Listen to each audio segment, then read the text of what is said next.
আসসালামু আলাইকুম রহমতুল্লাহ। মারিয়া ব্লগস্টিতে সবাইকে স্বাগতম। আশা করি আপনারা অনেক ভালো আছেন। আলহামদুলিল্লাহ আমিও অনেক ভালো আছি। আজকে এমন একটি রেসিপি নিয়ে এসেছি যা আপনাদের জিভে পানি এসে দিবে। মাত্র 1 কাপ আটা এবং 2টি ডিম দিয়ে এত মজাদার রেসিপি এত সহজে এত কম সময়ে বানানো যায় আমি আগে জানতাম না।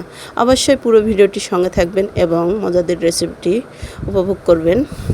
লাইক কমেন্ট শেয়ার করতে ভুলবেন না। বন্ধুরা, আপনারা ভিডিও দেখেন কিন্তু লাইক করেন না। অবশ্যই লাইক করে পুরো ভিডিওটির সঙ্গে থাকবেন এবং কমেন্টে জানাবেন পিঠাটি কেমন হয়েছে। পিঠাটি বানানোর জন্য 2টি ডিম নিয়ে নিয়েছি। এখানে একটু লবণ দিলাম এবং চিনি দিয়ে সুন্দর করে ফেটিয়ে নিব। ফেটিয়ে নেওয়া হয়ে গেছে। এখন এখানে 1 কাপ ময়দা মিক্সড করে দেব। হ্যান্ডউইচ দিয়ে ঘোরাতে ঘোরাতে এটা একটু আঠালো হয়ে আসলো। আর পারলাম না হ্যান্ডউইচ দিয়ে। এখন কি করব, হাত দিয়েই শুরু করে দিলাম। হাত দিয়ে মাথামাতি শুরু করে দিলাম। এই যে দেখো কত সুন্দর একটা ডো বানিয়ে নিয়েছি। এখন এটা 10 মিনিটের জন্য রেস্টে দিলাম।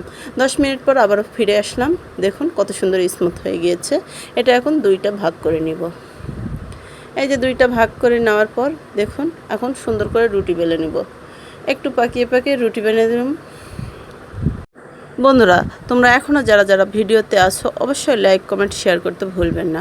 আপনার একটা লাইক, একটা শেয়ার, একটা কমেন্ট আমার সাফল্যের দিকে আগাইতে অনেক সহযোগিতা করবে। অবশ্যই ভিডিওটা লাইক কমেন্ট শেয়ার করবেন। এভাবে রুটিটা বেলার পর একটা গ্লাস দিয়ে বা কোনো কিছু দিয়ে আপনি এরকম করে কেটে কেটে ছোট ছোট পিস করে নেবেন। দেখুন কত সুন্দর শেপ দিয়ে নিয়েছি। এখন পিঠাটি একটা প্লেটের মধ্যে উঠে নেব। এই যে প্লেটের মধ্যে উঠে নিচ্ছি। আবারও অপরটি আমি সুন্দর করে রুটি বেলে নেব। এই যে এটাও বেলে নিব সুন্দর করে। রুটি বেলা হয়ে গেলে আবার গ্লাস দিয়ে সুন্দর করে কেটে নেব।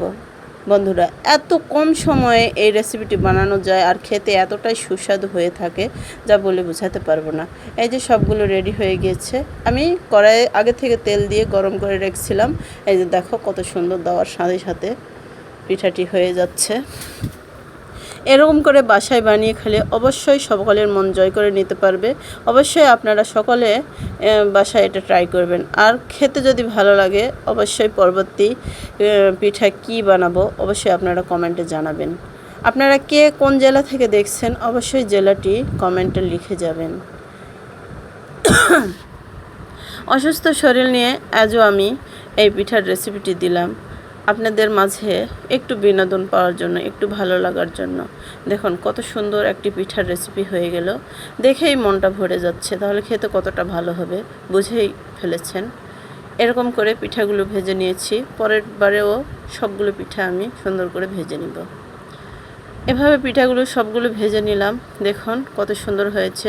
বন্ধুরা, এরকম সহজ সহজ রেসিপি পেতে অবশ্যই চ্যানেলটি সাবস্ক্রাইব করে পাশে থাকবে এবং বেল আইকনটি অন করে দিবেন। আপনারা অবশ্যই আমার পাশে থাকবেন। এই যে পিঠাগুলো কত সুন্দর ফুলে উঠেছে দেখুন। এভাবে পিঠাগুলো অল্প আঁচে ভেজে নিলে খুব সুন্দর ফুলে ওঠে। দেখুন তাড়াহুড়া করবেন না, পিঠাটি খেতে খুব দুর্দান্ত স্বাদের হয়ে থাকে। এভাবে পিঠাটি সবগুলো পিঠা আমি ভেজে নিয়েছি। দেখুন সবগুলো পিঠা ভাজা হয়ে গিয়েছে। কত সুন্দর একটা কালার এসেছে, খেতেও দুর্দান্ত টেস্ট হয়েছে। বন্ধুরা, এভাবেই ভালোবেসে পাশে থাকবেন এবং নিত্য নতুন ভিডিও পেতে চ্যানেলটি সাবস্ক্রাইব করে পাশে থাকবেন। এখানে শেষ করছি। আসসালামু আলাইকুম ওয়া রাহমাতুল্লাহ।